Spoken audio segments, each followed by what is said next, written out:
Today, we're going to dive into a really simple story, but one that has a message that's, well, pretty profound. It's a parable that gets you thinking about a fundamental question. Is the world just happening to you, or is it actually reflecting what you put out there? It all kicks off with one single shout into a valley. So before we even get into the story, just take a second to think about that. In your own life, right now, what does it feel like the world is echoing back to you? Just keep that thought in the back of your mind as we get into this parable of the echo. Okay, so our story starts in a valley, and we've got this young boy who's just having a rough day. He's feeling frustrated, he's angry, and he's about to have this experience that's going to scare him for sure, but it's also going to teach him one of the deepest lessons that life has to offer. So just totally overwhelmed by this wave of childish anger, the boy just clenches his little fists and screams at the mountain across from him. He pours all that frustration into two simple, really harsh words. Can you just imagine his terror? All of a sudden, a voice, loud and angry, shouts those exact same words right back at him. The boy is absolutely terrified. He just turns and runs, completely convinced that there's someone hiding in those mountains, someone who hates him.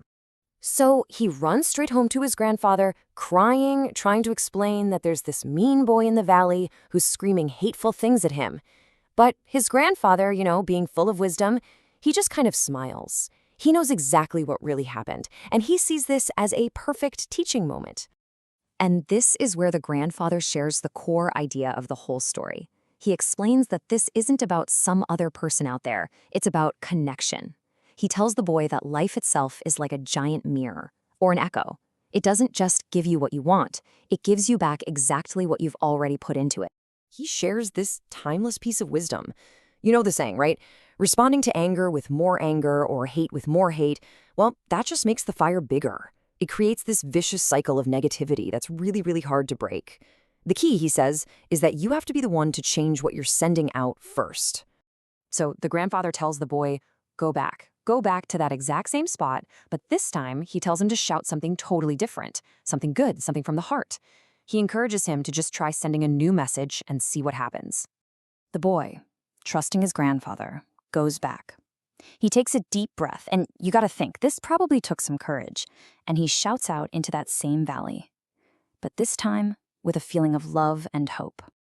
And boom, in that one moment, everything changes. That scary, angry voice is totally gone, and in its place is this warm, wonderful voice, echoing back the exact same love he just sent out. The boy is just amazed, and right then, it all clicks. He finally understands. So let's just break this down for a second. The principle here is incredibly simple, isn't it? The input was hate, so the output was hate. What he sent out into the valley was exactly what came back. It was direct, it was predictable. But then, look at this. This is where the incredible shift happens. The very moment the boy changed his input, the entire system changed with it. He sent out love, and the echo that came back was love. He realized the power wasn't in the mountain, it was in his own hands the entire time. Now, this simple story, of course, isn't really just about a boy and a mountain. It's actually a super powerful metaphor for how our own lives work every single day. So, what are the big lessons here? Well, first, that our lives are basically a reflection of our actions, just like that echo.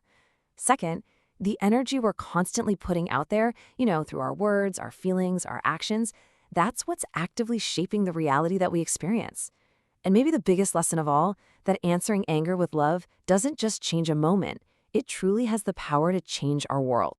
So, really, here's the main idea, the thing to hold on to. The things that happen to us, the kinds of people we meet, the situations we keep finding ourselves in, they're not just random coincidences. In a very, very real way, they are an echo of who we are and the energy we're putting out there. And that brings us right back to that question from the beginning, but maybe with a whole new perspective now. The world around you is your valley, and your life, that's your mountain. So it's worth asking yourself, what are you shouting into it? Because whatever it is, you can be absolutely sure an echo is on its way back.